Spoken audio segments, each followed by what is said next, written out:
Ganda po ng brand niya, oh, Fender. Oh. May mga ganito po kayo, pwede po kayo mag-comment. For today's video mga prop, gagawin natin ngayon isang napakagandang amplifier ng gitara. Ito, oh. At ito po ay Fender ang tatak. Ayan. 110 po siya. At ang naging sira po niya ay naisaksak po siya sa 220. Ito po at i-convert na natin siya sa 220 dahil itong ating transformer niya ay ating pina-rewind na, pina-convert na natin yung kanyang transformer sa 220. Kasi sabi ko nga sa may-ari, kung hindi natin i-convert do, ay lagi lang mangyayari ito na may sasaksak ulit. Kasi pa 3 beses na raw po ito na nangyari, kaya nag-advise ako na kung pwede i-convert na namin sa 220. Ayan po at nakita ko rin yan, may mga sunog po na na transistor, resistor dito. At yung capacitor po diyan ay papalitan din natin. Ngayon kakabit ko na po itong aking transformer na pina-rewind para ma-testing natin kung okay po ito. Ayan. Ito po ay may kung makikita nyo, ito lang yung pinakang amplifier niya, may box po ito. Ang ganda po ng speaker niya. Ayan, at nakabit na po natin yung yung pinakang transformer niya. Ang isusunod naman natin itong mga nasunog diyan, no.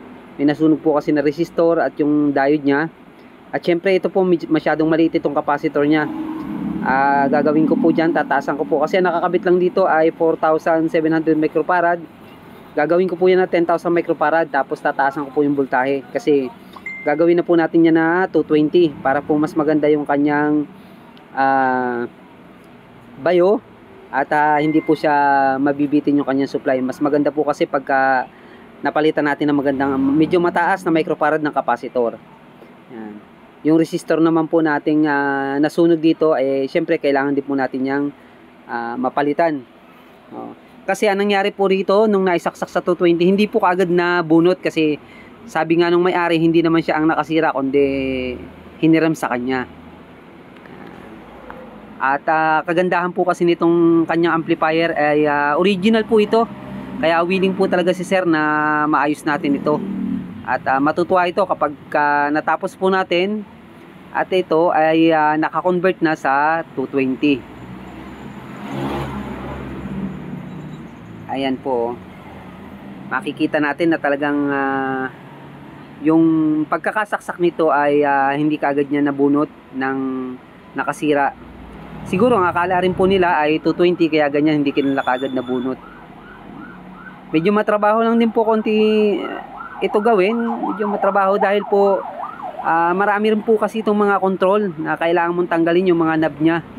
O parang kagaya rin po ng mga amplifier na nakikita nyo ng mga ginagawa ko. Kasi hindi po matatanggal yung board kapag hindi natin tinanggal yung mga knob dyan sa mga control niya. Ayan po, at bago po natin nilagay sa pinakang box niya, testingin natin kung may power na para po hindi masayang yung ating pagod. Kung good na, ayan, nakarekta na po yan, hindi na po tayo gumamit ng transformer. Ayan, direct na siya sa 220. Ayan. Ayan po, at pag on natin, ayan, nakita natin may power na siya. Ayan, 220 na po yan, yan ang kagandahan yan. Tapos, gawin po natin, ilagay po natin sa box para matesting po natin. Ayan, ang ganda po ng box niya, Fender. Original po yan.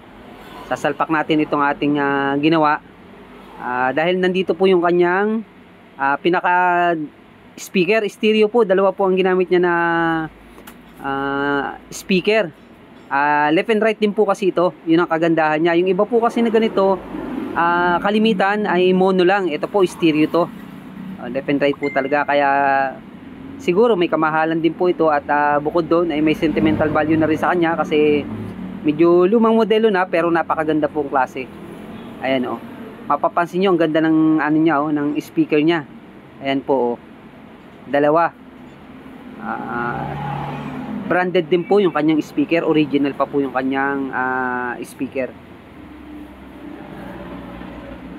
Kagandahan po nito, hindi po naman nasira yung kanyang speaker. Okay naman po yung kanyang pinaka-speaker, buo pa. At ngayon po, testingin natin kung good na. Once na nagkaroon to ng audio output. Kaya lang wala po tayong gitara, pero pwede po natin itong testingin kahit sa sa microphone lang. Malalaman natin kung magkakaroon na ng audio output pagdating po sa ginamitan natin ng mic. Yan, saksak natin sa 220. At pag on po natin, yan. May input naman po rito na parang kaparas lang yan ng saksakan ng gitara, yung sa mic input niya. Meron po dito yung pinagsasalpakan, dito natin testing. Ayan oh. Okay na po siya. Oh, may audio out na. Yan, at kung may mga ganito po kayo, mag-comment lang po kayo. Alam ko marami pong gumagamit ng ganito, lalo na yung mga nasa music, yung may mga banda, yan. Oh. Ang ganda po ng brand niya, Fender. Yan. Oh, mag-comment lang po kayo at syempre paki-share po, lalong-lalo na po dun sa aking mga bagong mga follower. Paki-share po itong aking video at paki-follow nyo na rin po ako at paki-subscribe po at paki-support po. Salamat.